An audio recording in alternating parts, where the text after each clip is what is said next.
Finally বন্ধুরা দেখতে পাচ্ছেন এখানে চলে এসেছি। এটি হচ্ছে রানীকুঠি। তো এই দোকানটি একটি ফুটপাতের মধ্যে হলেও এটি কিন্তু একটি ফেমাস দোকান। তো এখানে দেখতে পাচ্ছেন সব ফেমাস সব আমাদের আর্টিস্টরা এখানে খেয়ে গেছে। দেখতে পাচ্ছেন, আপনারা চিনতে পারছেন যে কারা খেয়ে গেছে। এই দেখুন দাদা, পুরো রাস্তার ধারে বিএসএনএল অফিসের পুরো রানীকুঠির উল্টো দিকেই এই দোকানটি রয়েছে। তো আপনাদের যদি ভালো লেগে থাকে এখানে এসে খেয়ে যাবেন। একটি পার্সেল করছে বিরিয়ানি, দেখি কেমন চলে। একটা ডিম থাকছে এতে। এখানে সাইজটি দেখছেন, বিরিয়ানি ঝরে ঝরে পড়ছে। দেখুন একদম ঝরঝরে বিরিয়ানি। এই দেখুন ঝরে ঝরে পড়ছে। এই দেখুন, এই দেখুন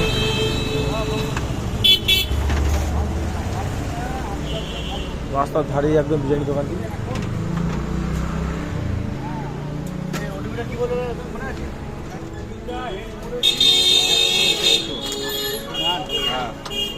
তো এখানে আমাদের দামের লিস্টটি দেখে নিই।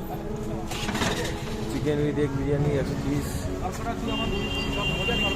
এই হচ্ছে বিরিয়ানি দোকান।